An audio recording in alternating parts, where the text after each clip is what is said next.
Today is April 30th, and I'm Derek O'Shea, and this is the Derek O'Shea Show, NBC's Today Show. Interview with Joe Biden said many things, but Joe Biden calls wearing a mask a patriotic responsibility, for God's sake. So what happens when you take that away? It's no longer a responsibility. It's no longer patriotic. And says he will continue to wear a mask outside despite CDC guidelines for the vaccinated, because people are walking up to him. People are just walking up, saying things, getting in his face, or maybe he's getting too close and sniffing people, and says, this is my favorite part, America is not racist. What happened to all that critical race theory, systematic racism, blah, blah, blah, blah, we have a huge problem, and blah, blah, blah, blah.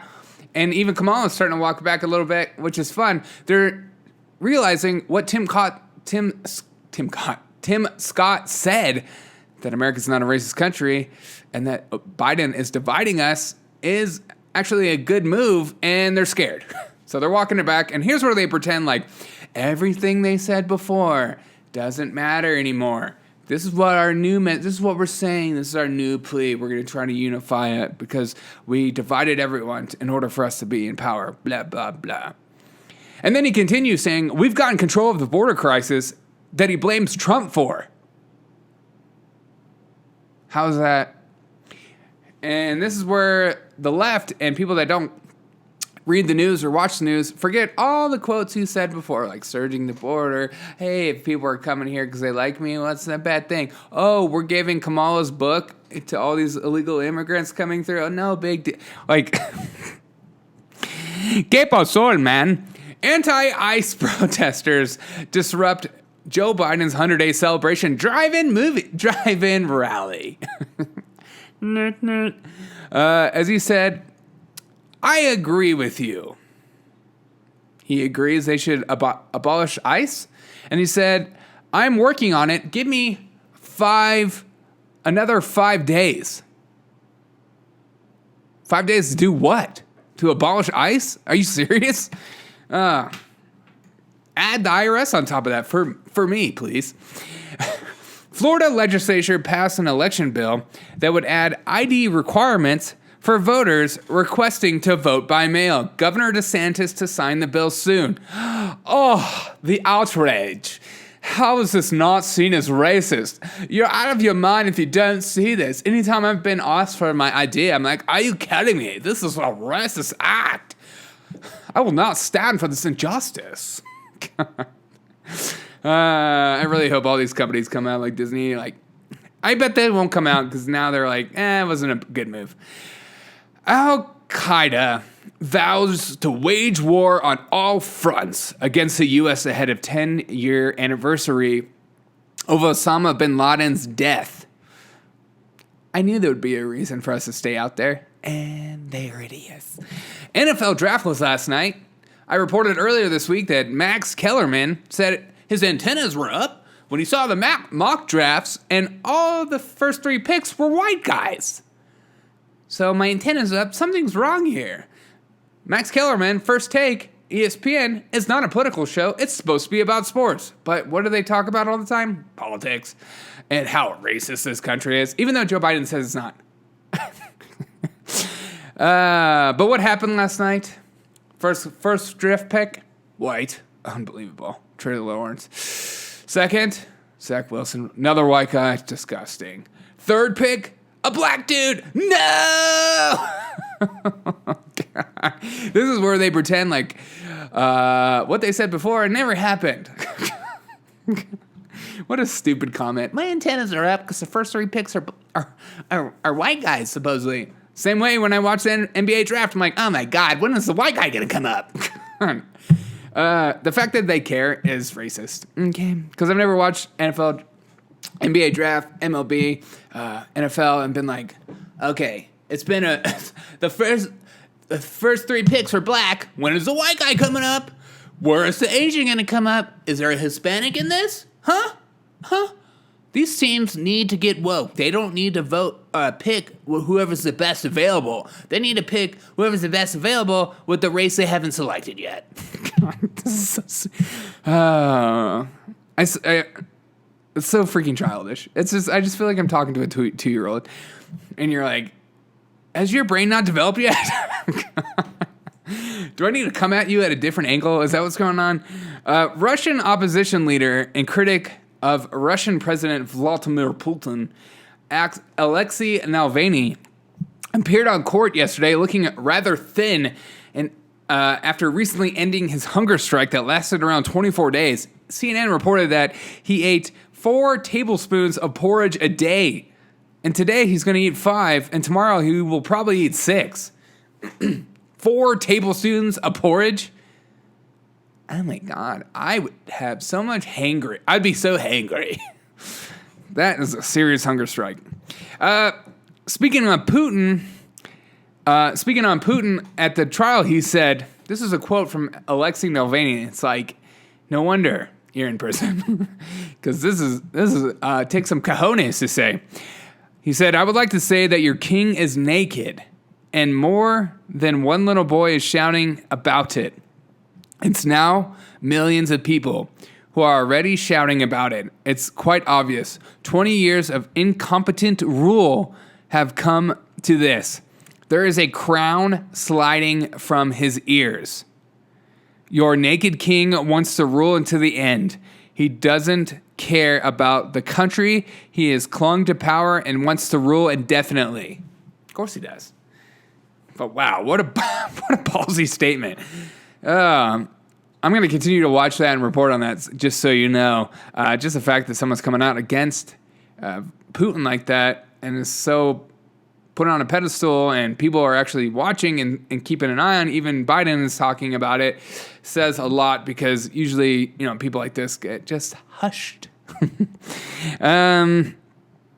Giuliani calls his raid on his New York City home illegal and unconstitutional, as they say that the FBI knocked on his door at 6 a.m. But even the FBI turned down Hunter Biden's hard drives. No, we don't want that, because then we might have to incriminate him. Stop it! The whole Giuliani thing is very interesting to me. It seems very political, but you just can't tell. It just makes too much sense to not be politically motivated, because apparently he was trying to give these hard drives to them years ago. They didn't take it. He's been sitting on the evidence for a long time, but they wanted to make a point, because it's all about sending a message, right, Biden? When you wear a mask in public, outside by yourself, it's about sending a message. It's about being patriotic. Whereas this is, even though Giuliani said, hey, I'll give you these hard drives, it's about sending a message to the other supporters saying, hey, if you align with this person, Trump, we are going to publicly humiliate you. So that should make you feel warm and fuzzy on the inside and the outside. Joe Behar, speaking of warm and fuzzy, says Tim Scott does not seem to understand the difference between systematic racism and a racist country. No, you don't. Why do people take her seriously? Like, I didn't even want to report on her, because who gives a crap what she says? Obviously, she's not very bright. Just kidding. She's beautiful and wonderfully made and a great human being. Democratic Senator of Arizona, Mark Kelly, spoke out against President Joe Biden's lack of discussion about a plan to address the border crisis during his first address to Congress Wednesday night. Democrat Senator Mark Kelly, didn't you hear on today's show? It was Trump's thing that he's fixing, and he got a handle of it. So why are you even asking these questions? And also, of course he didn't say anything about the border crisis, because it's a crisis and it makes him look bad.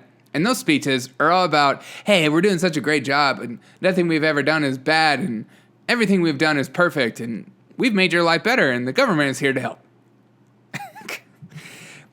GOP Senator Tim Scott says the racial hypocrisy of the left has been exposed after he attacked Biden's rebuttal and says they are fighting bigotry with bigotry. Of course they are. But again, Tim, they know what they're doing and they don't care. They want you to believe what you believe is false and not true, and they want you to go crazy about it. Tim, you know the game, Tim. But I appreciate you pretending like they're finally exposed. They've been exposed. No one cares because people don't read the news and no one cares. It's unbelievable. Speaking of racist, Breakfast Club host DJ Envy's under fire for defending Ohio officer who shot Michaela Bryant. And I've seen some of the things that people were under fire for and the racist terminology they were using against him. Basically saying the same thing they call Tim Scott and any other black guy who's out of line and doesn't keep up with the narrative. You cannot be an individual among us. It's so racist. It makes me so angry reading this crap that I'm just like, how these poor people.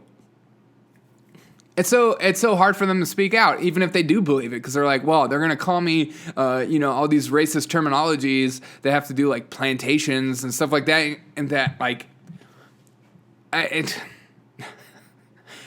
as Tim Scott says, they're fighting bigotry with bigotry, and the left has been exposed, but they don't care.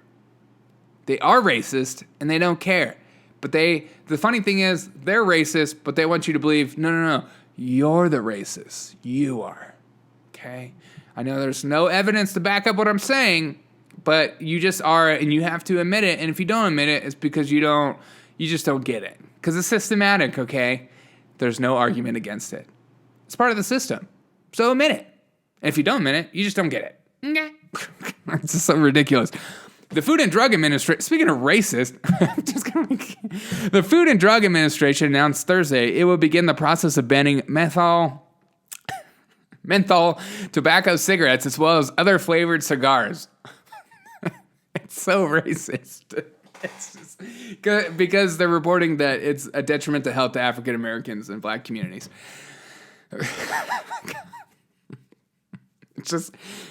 It sounds like a comedy bit. Okay, I feel like I'm gonna get in trouble. It's just like, and next, well, we're gonna go after fried chicken because you know what it does to your heart. It's not that. It's not. It's just bad for you. Okay, it's not like we're pointing out everything. It's just unbelievable. These people are so. Just leave people alone. If they like menthol cigarettes, let them have it. If they want flavored cigars that they want to roll into their J's, it's unbelievable. And the fact that they didn't say like young people are buying this. No. They just said, this is a big problem in the black community. And you're like, okay. You're like so racist. And then you're going to go after, and we're going to ban soda. Not all soda, just the purple colored one. It's just so racist, so dumb. They're so dumb. Joe Biden clarifies his vaccination thoughts and says, I'm not anti-vax person. Who cares? Who cares? I've never looked at Joe Biden and went, I wonder what he thinks about vaccinations. Oh, he tells people that are young and healthy not to get it? Okay, I won't get it. Because Joe Rogan told me not to. No one thinks that. And the only one that thinks that is like these media companies that are just like, oh, you have to say something. People are going to not get vaccinated because of you. I just want you to know that. It might be like 3 people, but that's enough. Cuomo slams de Blasio's reopening plans and says, there's no person who would safely reopen faster than myself. Yes, Cuomo, you're doing a great job. Said no one ever. Especially all those sexual abuse accusers where do they go? And said, I'm not going to predict the future, but if you said to me July 1st, I'd say, I hope I'd get there before July 1st. Although, as always, Cuomo said he wouldn't give a definitive reopening date for New York City. He said it would be sooner than July 1st. No. He won't give it because he wants the power. Because it's all about power. This has always been about power. That's why, even though we have vaccines and we have great therapeutics, our hospitals aren't being overrun. We're not opening back up because, hey, I have the power. I am the captain now. The EU comes out against Apple. It says the App Store breaks competition rules after Spotify complaint. Oh, no. Dylan Shakespeare Robinson, 23 years old, is sentenced to 4 years in prison and fined $12 million for helping to set fire to Minneapolis police station during the George Floyd's riots, which on every news publication said the George Floyd's protests. You set a fire to a police station and you're still calling it a protest. Really? I guess protest means burn everything now. What is just a peaceful... So you have to have peaceful protest when you're actually just protesting? But he got 4 years for lighting a Molotov cocktail. Okay. Should have been 40. Australia will invest $580 million to upgrade 4 of its northern military bases and expand war game exercise with the United States, as Australian Prime Minister Scott Morrison announced Wednesday. It's heating up. At least 45 people were killed and 150 injured in an all-night, Lag Bohamer festival, which attracts tens of thousands of Orthodox Jews in Israel. Israel's Prime Minister Benjamin Netanyahu has promised to investigate a crash at a crowded religious festival that left dozens of people. That's so crazy. I was watching that unfold. 45 people dead as, I guess, the scaffolding where people were standing, the bleachers, just collapsed. They must have been, were they jumping? That's so crazy. And today in history, in 1993, the World Wide Web, WWW, launches in the public domain. Oh, people can use it. People can use it. Thanks, Al Gore. Thank you guys so much for listening to the Derek O'Shea Show. I appreciate you guys so much. Please, guys, if you don't mind sharing this show with your friends and family and sharing it on all social media platforms, it's the only way we will grow as a community is through you. Because algorithms do not like me and they don't support what I have to say. So they won't prop me up. And so the only way to fight against that is if you're watching videos, comment below or to share it with anyone and everyone you know. It's the only way we'll grow. Thank you guys so much for listening to Derek O'Shea Show. I have some more stuff coming out later today. Be sure to check me out on YouTube. I go live on there all the time and hang out with me sometimes as we do live streams. Have a fantastic day, and I'll see you on the next episode of the Derek O'Shea Show.